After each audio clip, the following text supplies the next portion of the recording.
The courtroom was supposed to be a place of justice, a place where everyone, no matter who they were, would be treated fairly. But in this small town, something dark was hiding behind the judge's bench, and soon the whole world would hear the truth. The scene opens with a slow pan across the empty courtroom. Dim lights cast long shadows over the wooden benches. The judge's chair stands tall at the front, overlooking everything like a throne. The clock on the wall ticks loudly, each second feeling like a warning. Then a door creaks open, breaking the silence. Judge Harold Wainwright enters, loosening his tie. He believes he's alone. He pulls out his phone and dials a number. "Yeah, it's me," he says, his voice low and rough. "Another long day dealing with these people. You wouldn't believe the nonsense I had to listen to today." He chuckles, but there's no warmth in it. Just coldness. Cruelty. Some kid, no, not a kid, one of those people, had the nerve to argue with me in my own courtroom, like he had any right. Disgust drips from the judge's words as he paces, his expensive shoes clicking against the floor. I shut him down quick, gave him the maximum sentence. Maybe now he'll learn his place. A pause. Then he laughs again. "No, of course I don't feel bad. Why would I? They're all the same. Always playing the victim. Always thinking the rules don't apply to them." The scene shifts. Behind the half-open door, a woman freezes. Maria, one of the night cleaners, stands there gripping her mop. Her eyes widen as she listens. She wasn't supposed to be here. She stayed late to finish her work. Now, she wishes she hadn't. The judge keeps talking, his voice growing louder, angrier. "Honestly, sometimes I wish we could go back to the old days, when people like that knew better than to speak up, when they stayed where they belonged." Maria's breath catches in her throat. Her heart pounds so hard she fears he might hear it. She knows this man. Everyone in town does. Judge Wainwright is powerful, respected. No one would ever believe he talks like this. But then she remembers her phone in her pocket. Slowly, carefully, she pulls it out. Her hands shake as she opens a camera app. She doesn't know if she's doing the right thing, but she knows she can't just walk away. She hits record. The judge's voice fills the silence again. "I swear, if I had my way, half of them wouldn't even be allowed in my courtroom. But what can you do? The world's gone soft." Maria holds her breath. The video keeps running. 1 minute. 2. The judge doesn't stop. Then, suddenly, he turns. Maria ducks back, but it's too late. Did he see her? A long, terrifying silence stretches. Then, "Hello?" The judge calls out, his voice sharp. "Is someone there?" Maria doesn't move, doesn't breathe. Footsteps, coming closer. Her finger hovers over the stop button. If he catches her, she'll lose her job. Maybe worse. But then, a phone rings. The judge's. He stops, grumbles, and answers it. "What? Now? Fine, I'm coming." He walks away, muttering under his breath. The door slams shut behind him. Maria finally exhales. Her hands still shake as she stops the recording. She looks at the screen. The video is clear. His face. His words. Everything. She knows what she has to do. But first, she has to get out of here. The scene follows her as she hurries through the empty halls, her heart still racing. Outside, the night air is cold. She looks back at the courthouse one last time. Something big is about to happen, and it all starts with her. Maria's hands wouldn't stop shaking as she hurried down the courthouse steps. The cold night air hit her face, but she barely felt it. The phone in her pocket felt like a burning coal. Too hot to touch, too dangerous to ignore. She glanced over her shoulder every few steps, half expecting to see Judge Wainwright charging after her.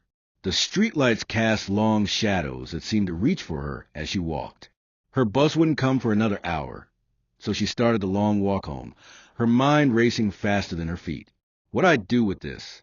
The question pounded in her head with every step. If she showed the video to someone, would they even care? Judge Wainwright had been on the bench for 20 years. His family donated to the police fund every Christmas. His face smiled down from plaques at the community center. Maria pulled her thin jacket tighter around herself. She'd moved to this town 5 years ago for the cleaning job at the courthouse. It paid just enough to keep food on the table for her and her son, Miguel. If she lost this job, her phone buzzed. A text from her sister. "You picking up Miguel from my place tonight?" Maria's breath caught. Miguel, her sweet, stubborn 12-year-old who wanted to be a lawyer someday. Just last week, he'd told her about his dream to make things fair for everyone. She stopped walking, pulling out her phone to watch the video again. The judge's sneering face filled the screen. They're all the same, always playing the victim. A car honked as it sped past, startling her. Maria realized she was standing in the middle of the sidewalk, tears streaming down her face. She wiped them away angrily. At the next intersection, she hesitated. Left would take her home. Right would take her to the offices of the Daily Sentinel, the small local paper that sometimes ran stories about courthouse corruption. She turned right. The newspaper office was dark, except for one light in the back. Maria stood outside for 10 minutes, pacing, before she finally knocked. A tired-looking woman, in her 30s, opened the door. "We're closed. Delivery entrance is around." "I have something important," Maria blurted out. "About Judge Wainwright." The woman's expression changed instantly. "Come in." Inside, Maria met Jamie Carter, the Sentinel's only investigative reporter. As Maria played the video, Jamie's eyes widened. She played it again, then a third time. "This is..." Jamie ran a hand through her short hair. "This is huge. Do you understand what you have here?" Maria nodded slowly. "I think so." Jamie leaned forward. "This could change everything. But..." She hesitated. "Are you ready for what comes next? Once this gets out, there's no taking it back."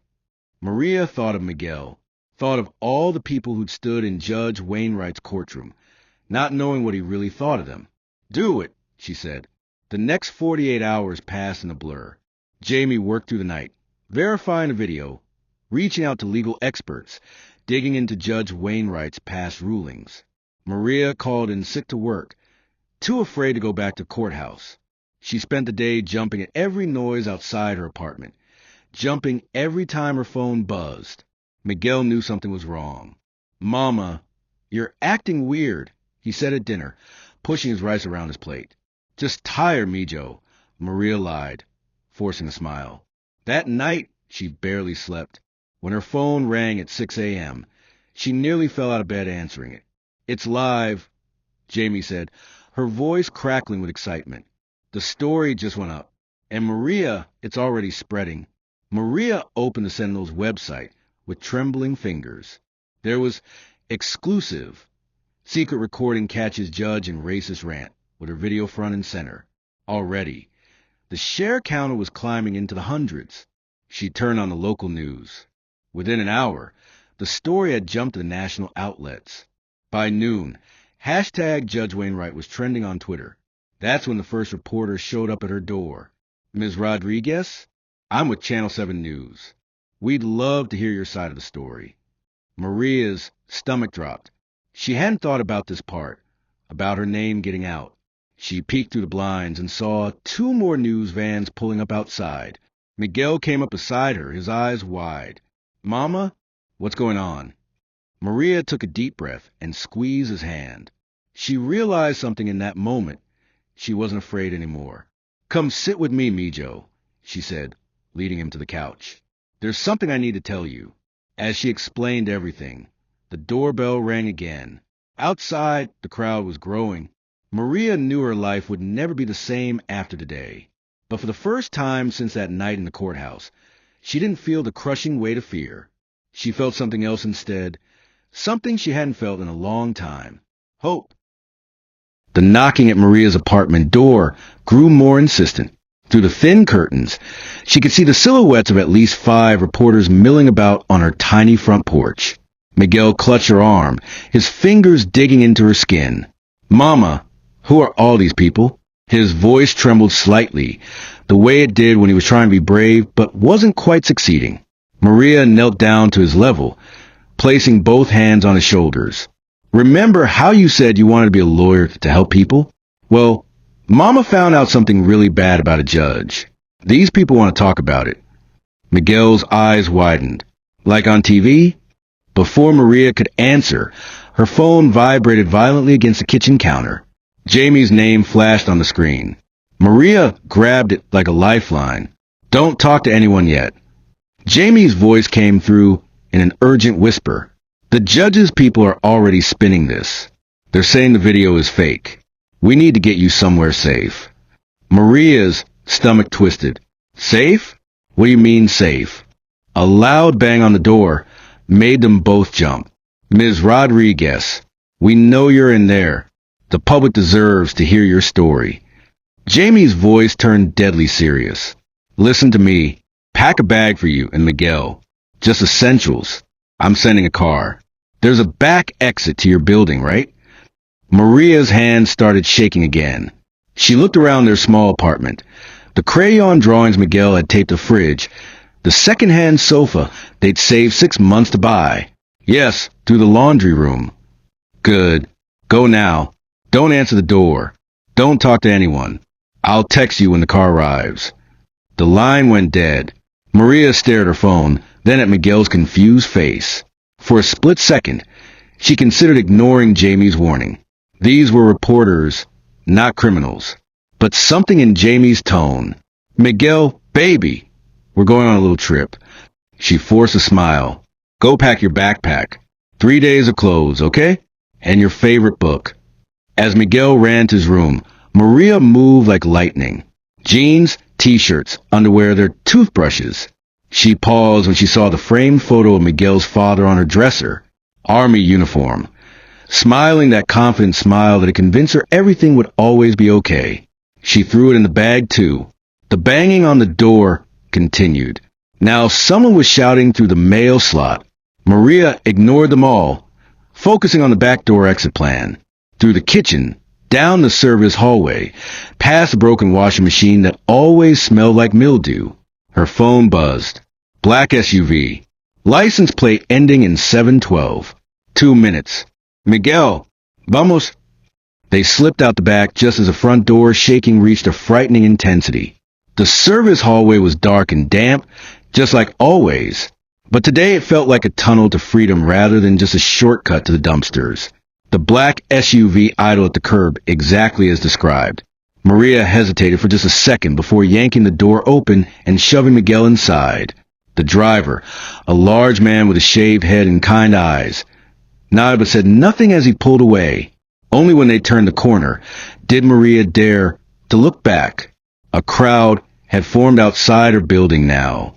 Cameras, microphones, and were those police cars? Miguel pressed his face against the window. Are we in trouble, Mama? The driver answered before Maria could. No, kid, your mom's a hero. We're just making sure she gets to tell her story the right way. They drove for nearly an hour, winding through the city and then out into the countryside. Maria watched the scenery change through the window, her mind racing. What had she started? Would she have a job to return to? A home? The SUV finally turned down a long driveway, leading to what looked like a small farmhouse. Jamie stood on the porch, phone pressed to her ear, gesturing wildly with her free hand. When she saw the car, she hung up and ran toward them. You made it! She pulled Maria into a tight hug, then immediately knelt to Miguel's level. You must be the famous Miguel I've heard so much about. There's cookies inside and a TV with all the cartoon channels. Think you can keep yourself busy while I talk to your mom? Miguel looked to Maria for confirmation. When she nodded, he scampered inside, already forgetting the morning's chaos in the way only children can. Jamie's expression turned serious as soon as the door closed behind him. It's worse than we thought.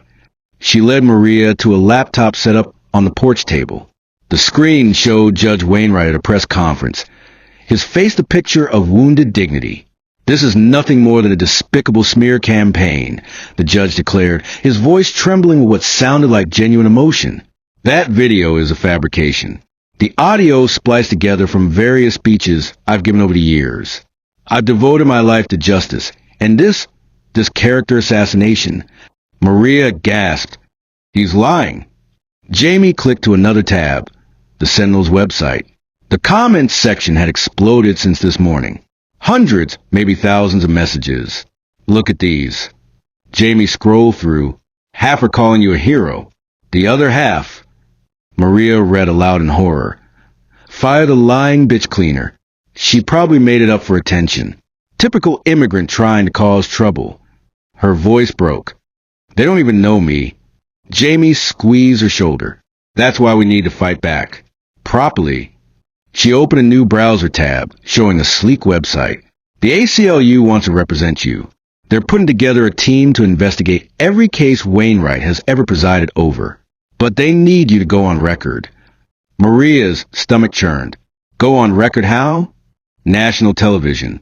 Tomorrow morning. The world seemed to tilt. Maria gripped the porch railing for balance. I can't. I'm just a cleaner. I don't know how to do interviews. Jamie turned Maria to face her. You already did the bravest thing by coming forward. Now we just need the world to hear your voice. Your real voice, not the edited clips the judge's team will try to spin. From inside the house came the sound of Miguel's laughter and cartoon theme songs.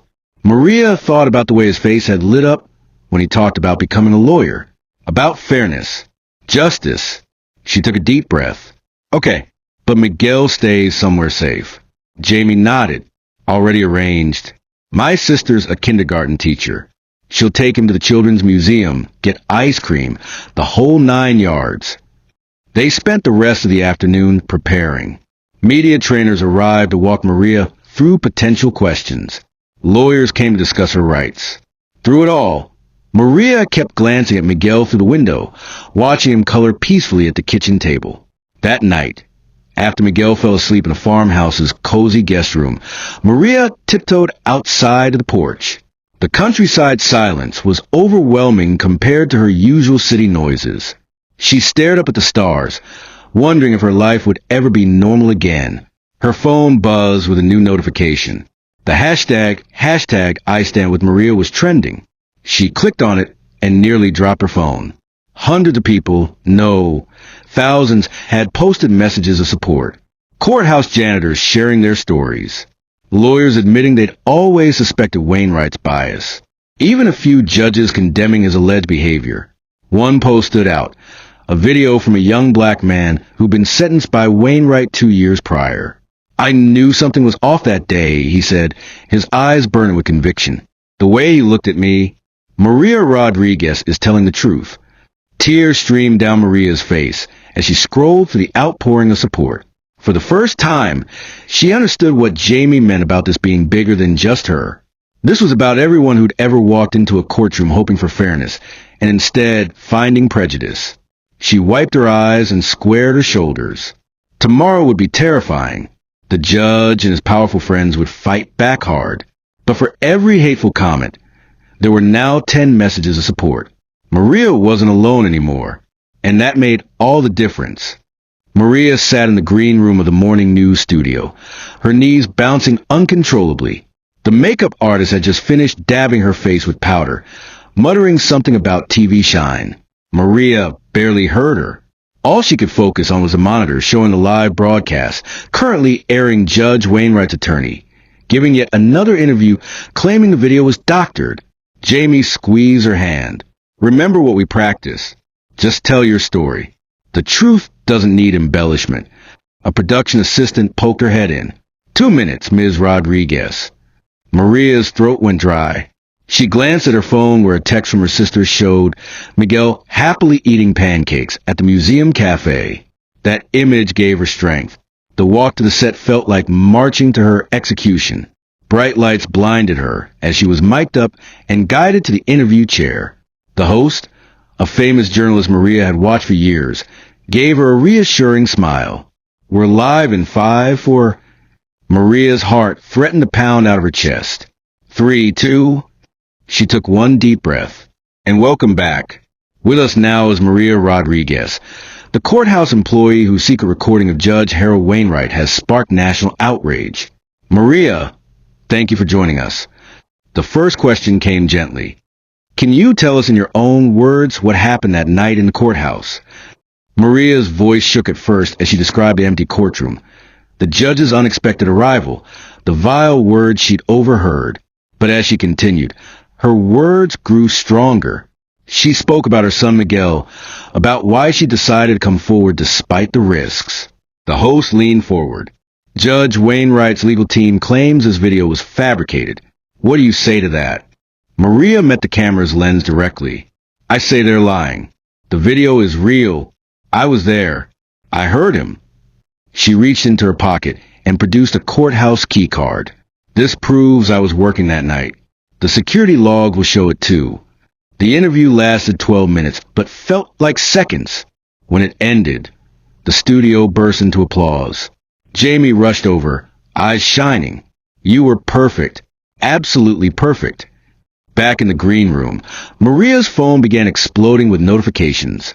The ACLU had already issued a statement supporting her account. Legal analysts on every network were dissecting her testimony. Then came the text that made her gasp. Turn to Channel 6 now. Judge Wainwright was holding an emergency press conference outside his home. His normally impeccable appearance was disheveled, his face flushed with anger. Reporters shouted questions as he waved a sheet of paper. This is my resignation, he announced through gritted teeth. I will not have my family subjected to this media circus over fabricated allegations. Effective immediately. The crowd erupted. Maria watched stunned, as the man who'd seemed untouchable just days ago stepped down in disgrace. Jamie whooped, We got him! Maria, you got him! But Maria's celebration was cut short by another notification from the courthouse administrator. She'd been terminated effective immediately for unauthorized recording. Jamie's face darkened. That's illegal retaliation. We'll sue. Maria shook her head, a strange calm settling over her. No, I don't want to sue. I just want. She looked around the studio, at the monitors showing her face on every channel. I want to make sure this matters, that it changes something. Over the next week, the fallout grew beyond anything Maria could have imagined. 3 of Wainwright's most controversial convictions were already being reviewed. The State Judicial Oversight Committee announced sweeping investigations into racial bias in sentencing. And most surprisingly to Maria, she started receiving job offers, not just cleaning positions. Advocacy groups wanted her as a consultant. Law schools invited her to speak. Even the mayor's office reached out about a new community oversight position. But it was the letter that arrived on the 7th day that made Maria break down crying. Handwritten on notebook paper, it came from a man who'd spent 5 years in prison under Wainwright's sentence. Because of you, it read, I get a new hearing. Because of you, maybe I'll see my kids grow up. Thank you doesn't cover it. Maria framed that letter and hung it in the small apartment she and Miguel were finally able to return to once the media frenzy died down. Reporters still called sometimes, but now it was for follow-up stories about the systemic reforms happening in the court system. One evening, as Maria washed dishes after dinner, Miguel tugged at her sleeve. Mama, I changed my mind about being a lawyer. Maria's hand stilled in the soapy water. Oh! Miguel nodded solemnly. I want to be a judge instead. A good one, like you would be. Maria pulled her son into a tight hug, not caring about the dishwater soaking his shirt. In that moment, she realized something profound. Her fear had been replaced by a purpose. The quiet life she'd known was gone forever, but in its place stood something greater. A chance to make sure no one else would have to sit in a courtroom wondering if the person in the robe saw them as less than human. The knock at the door startled them both. Maria peeked through the peephole to see Jamie holding a bottle of champagne and a thick manila envelope. You're never going to believe this, Jamie said, bursting with excitement. They want to make a movie about you. Maria laughed and ushered her inside.